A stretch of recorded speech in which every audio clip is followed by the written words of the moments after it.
Date 1. I lied about who my baby daddy is, but he's close to finding out. Jeff found out I was pregnant and is trying to reach me. We did end up meeting up. I thought he was going to tell me that he wanted nothing to do with the kid because I didn't see any other reason why he wanted to talk in person right that second. I met him at his parents' house. On the couch was Jeff and Grace holding each other's hands. I was surprised that I honestly felt nothing for him at first. I wasn't planning on being there long. Jeff started off saying that I might be able to fool Tanya, but he knows there's no way I would have ever met a new guy and gotten pregnant that fast. So he asked why I didn't tell him. I told him the truth, that the last time we spoke he told me not to contact him unless I was literally dying, and I'm not dying. He told me that he was trying to be respectful to Grace and that obviously this would have been an exception. Grace chimed in to tell me that I ruined her proposal.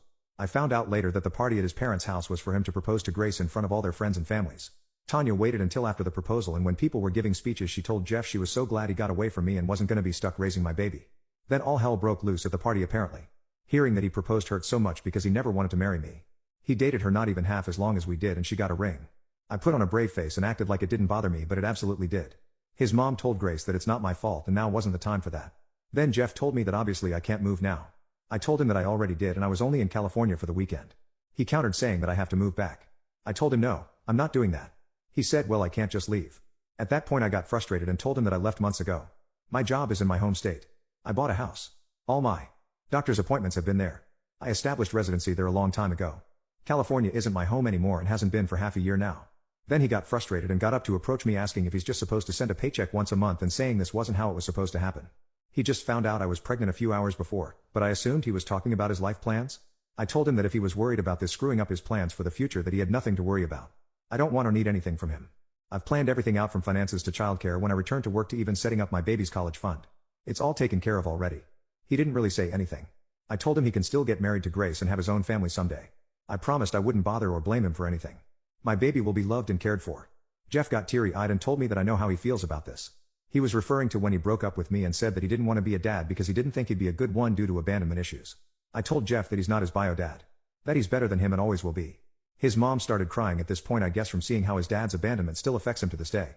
I promised Jeff that I wouldn't let my baby think that Jeff was a deadbeat. I'd be honest that we just weren't meant to be together and we live thousands of miles apart. He told me that he can't just not be in his kid's life and that I don't understand what it could do to them. He asked if we could please just figure something out together. I asked him what did he realistically expect would be a solution. Because I'm not moving back to California and I highly doubt he and Grace wanted to pack their bags and move that far away from their own families and friends. I said I'm not going to be sending my kid on a plane every few months. Either because that's too much. Jeff didn't say anything to that, so I told him maybe that could be an option when he's older and has more independence, but right now it's not happening. Jeff's eyes lit up and he asked, "It's a boy?" I'd been careful not to reveal the gender up until then, but I messed up there. I nodded and he nervously asked if he could feel the baby. Before I could even respond, Grace let out this loud wail and stormed off to the kitchen. Jeff apologized to me and then went to go comfort her. His mom excused herself as well as she was still crying. So she left and her husband followed her.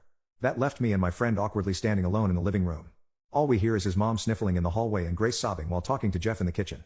It was so incredibly uncomfortable. Maybe it makes me pathetic, but having to stand in the room where a party was just held to celebrate Jeff proposing to another woman hurt so damn bad. So I left. I told my friend let's get the hell out of here and we quietly walked out. We ended up staying in a hotel and I was able to get an earlier flight home on Sunday. Now I'm back home and putting my focus back on the nursery. I told my friends that I had talked to Jeff and I apologized if he still tried to reach me through them. I advised them to block him if it's too much. I know this isn't the end of things. I'm planning on reaching out to him again eventually. Even if he broke my heart, I still care about him and I won't deny him a relationship with his kid if that's what he really wants. I have no idea how it's going to work.